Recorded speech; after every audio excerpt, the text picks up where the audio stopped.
বন্ধুরা আসসালামু আলাইকুম। আমি সাহেব দাদি অটোমোবাইল ড্রাইভিং ট্রেনিং স্কুলের প্রশিক্ষক মোহাম্মদ আব্দুল হাদি দুলাল। আজকে আমি আমার ছাত্রদেরকে দেখাবো আমরা যে কাজগুলোর নাম বলি প্রতিদিনের কাজ, প্রতি সাপ্তাহিক কাজ, প্রতি মাসিক কাজ। আসলে আমরা যে সাপ্তাহিক যেগুলা করি এগুলা হচ্ছে কয়েকটা জিনিস নিয়ে আমরা চেক করি। আঙ্কেল বলো তো কি কি চেক করতে হয় প্রতিদিন? প্রতিদিন আপনার প্রথম আপনার ব্রেক অয়েলটা চেক করতে হবে। বলো তো প্রতিদিন কি কি চেক করতে হয়? প্রথম আপনার আমরা ইঞ্জিন অয়েলটা চেক করতে হবে যে ইঞ্জিন অয়েলটা আপনার কতটুকু আছে। এটা আমাদের ডিস্ট্রিক আছে এখানে। ডিভিস্টিক কোনটা? এই তো এটা ডিভিস্টিকের কাজ কি? এটা আপনার মানে আমার অয়েল কতটুকু আছে এটা চেক করা, পরিমাপ চেক করা। চেক করা। ডিভিস্টিকের কাজ কয়টা? দুইটা। দুইটা। কোয়ালিটি চেক করা, পরিমাপ চেক করা। পরিমাপ করা। তারপর কি দেখতে হবে? তার দেখতে হবে আপনার ইঞ্জিন অয়েল। ইঞ্জিন অয়েল কোনখানে? ইঞ্জিন অয়েল না, আপনার brake oil. Brake oil. Brake অয়েলটা দেখতে হবে দেখতে আমাদের। হবে। তারপর কি দেখতে হবে? তারপর আপনার ইঞ্জিন অয়েল। এটা কি? এটা স্টার্টিং অয়েল, স্টার্টিং যাকে আমরা পাওয়ার অয়েল বলি। তাহলে ইঞ্জিন অয়েল, জি, ব্রেক অয়েল, স্টার্টিং অয়েল বা পাওয়ার অয়েল, এগুলো হচ্ছে অয়েল জাতীয় জিনিস। হ্যাঁ, জি এগুলো হচ্ছে কি প্রতিদিনের কাজ। পানি, কুলিং পানি চেক করা। জি। হ্যাঁ, রিজার্ভ ট্যাঙ্কের ইয়ার চেক করা। আচ্ছা আঙ্কেল, আরেকটা বলছিলেন আমাদের আপনার। আচ্ছা, এটা তো অটো ইয়াতে উঠেছে নাই। এটাতে নাই। আর প্রতিদিন আমরা প্রতি সাপ্তাহিক কাজের মধ্যে পড়বে কি গাড়ির চাকা কয়টা? আমাদের চাকা পাঁচটা চাকার হাওয়াগুলা চেক করা। কি হাওয়াগুলা চেক করা? ব্যাটারির পানির লেভেল চেক করা। হ্যাঁ, ব্যাটারি কয় প্রকার থাকে? কি কি রকম? একটা হচ্ছে পানি জাতীয়, এটাতে অ্যাসিড জাতীয় পানি ব্যবহার করি। আরেকটা আছে ড্রাই ব্যাটারি, যেটাকে আমরা শুকনা পাউডার দ্বারা হয়। এটা চেক করা লাগে না, এটা চেক করতে হয়। ঠিক আছে না? আমরা যদি ব্যাটারি পানি জাতীয় ব্যাটারি ব্যবহার করি তাহলে প্রতি সপ্তাহ চেক করবো। এখানে আছে কি, এটার নাম কি? Air filter box. এখানে একটা ফিল্টার আছে। প্রতি সপ্তাহ চাকার দোকানে নিয়ে আমরা হাওয়া দিয়ে এটা পরিষ্কার করব। হ্যাঁ, তারপর যদি আমরা এসি ব্যবহার করি, এসির একটা ফিল্টার আছে, এসির ফিল্টার হাওয়া দিয়ে পরিষ্কার করব। চাকার প্রতিটা চাকার হাওয়ার কথা তো বললাম, হাওয়ার কথা বললাম। এখানে টুকিটাকি কিছু গিরিজ জাতীয় গিরিজের নজল আছে, ওইখানে গিরিজ গুলো দেব। তারপর মাসিক কাজ যদি পড়ে, আমরা চারে চাকার ব্রেক প্যাড এবং বা ব্রেক শো এগুলো চেক করব। ব্রেক প্যাড অথবা ব্রেক শো এগুলো চেক করব, যে যে জায়গায় গিরিজ গুলো দিতে হয় গিরিজ দেব। যদি ইঞ্জিন অয়েল ডাউন দিতে হয় তাহলে ইঞ্জিন অয়েল ডাউন দেব। ঠিক আছে? হ্যাঁ, আর আমরা প্রতিনিয়ত এটা যত অটো গাড়ি, এটা কি গাড়ি? অটো গাড়ি। এই গাড়ির গিয়ার অয়েল আছে, যত গিয়ার বাক্স আছে গিয়ার অয়েল আছে। এই গিয়ার অয়েল গুলা চেক করতে হয়। কিভাবে চেক করতে হয়? এটা তো ভিন্ন রূপে। আমরা ইঞ্জিন অয়েল চেক করি কখন? সকালে।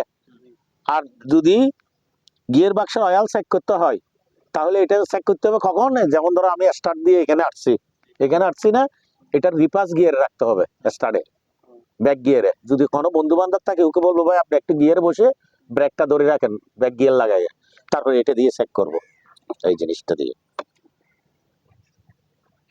ঠিক আছে? এটা দিয়ে কি চেক করতে হবে? ইঞ্জিনের গিয়ার অয়েল লেভেল কতটুকু আছে। আর যদি না থাকে তাহলে এই দিক দিয়ে দিতে হবে, যে দিক দিয়ে হ্যাঁ চেক করবো ওই দিক দিয়ে ডালবো।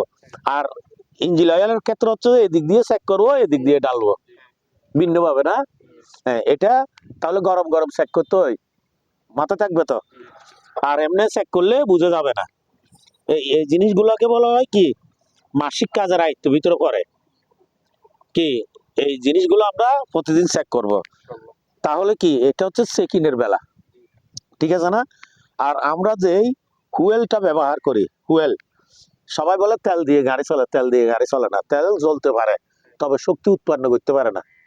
যেমন ধরো সোয়াবিন তেলে, আর মাথারা যখন রান্না করে তখন দেখবে সোয়াবিন তেল যদি একটু গরম হয়ে যায়, এখানে সবজি বা যে কোনো দেওয়ার সাথে সাথে আগুন ধরতে পারে, তবে ওই আগুন জ্বলবে, তবে শক্তি উৎপন্ন হবে না। মাথায় থাকতে হবে, শক্তি উৎপন্ন হবে না।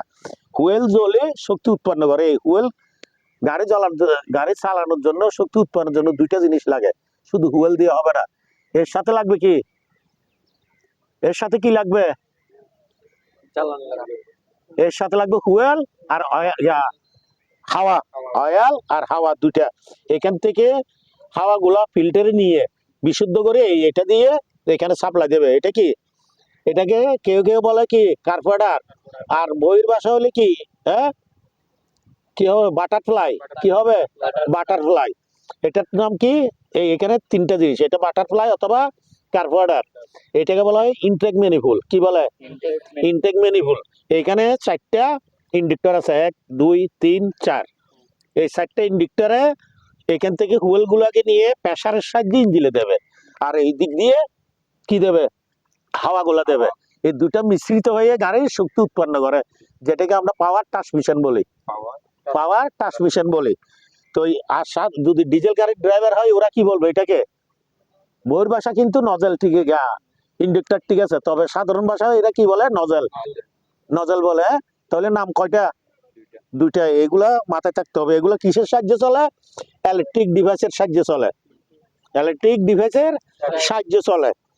তাহলে এটার কাজ কি, এটাকে কি বলা হয়, এটাকে ইনটেক ম্যানিফোল্ড বলা হয়, এটাকে অ্যাডজাস্ট ম্যানিফোল্ড বলা হয়। এটার কাজ হচ্ছে খাওয়া। আমরা যে গাল দিয়ে খাই, মল ত্যাগ করি পিছন দিয়ে, এটা দিয়ে মল ত্যাগ করে। মল কিরকম, যে হুয়েল গুলা খায় আর যে দূষিত হাওয়া গুলা থাকে, ধুমা গুলা থাকে, এগুলা এটা দিয়ে বাইর হয়। আমরা একটা কথা বলি না, ধুমা কয় প্রকার, 4 প্রকার। হ্যাঁ, কি কি ধুমা কোন কোন টাইমে আসে, এগুলা থিওরি ক্লাসে জিজ্ঞেস করবো, আমি থিওরি ক্লাসে বলে দেবো কোন কোন কারণে ধুমা গুলার কালার পরিবর্তন হয়, ইঞ্জিনের কি কি সমস্যার কারণে কালার গুলা পরিবর্তন হয় ধুমার। তাহলে ধুমা কয় প্রকার থাকে, 4 প্রকার। কালো ধোঁয়া, সাদা ধোঁয়া, নীল ধোঁয়া, নীলাঞ্জনা ধোঁয়া। তো এই ধোঁয়া গুলো কিসের কারণে আসে এগুলো আমরা বলবো, মাথায় থাকবে তো। হ্যাঁ, তাহলে কি আর কিছু জানার বিষয় আছে, আমরা এক দিন আর একটা জিনিস বলবো, ঠিক আছে। সাধারণত এই যে জিনিসটার কথা খেয়াল আছে, এটা কি, ডিস্ট্রিবিউটার। এগুলো মাথায় রাখতে হবে, মাথায় রাখতে হবে। মাথায় না রাখলে যদি এখানে কারেন্ট না দেয়, তুমি মালিককে ফোন করে কি বলবে, ভাই আপনার ডিস্ট্রিবিউটারের সমস্যা। তো যদি না চিনো কিভাবে বলবা ডিস্ট্রিবিউটার কাকে বলে। হ্যাঁ, তাহলে বন্ধুরা এই পর্যন্ত, ইনশাল্লাহ দেখা হবে অন্যদিন আরেকটা ভিডিও নিয়ে। আজকে এই পর্যন্ত, আল্লাহ হাফেজ।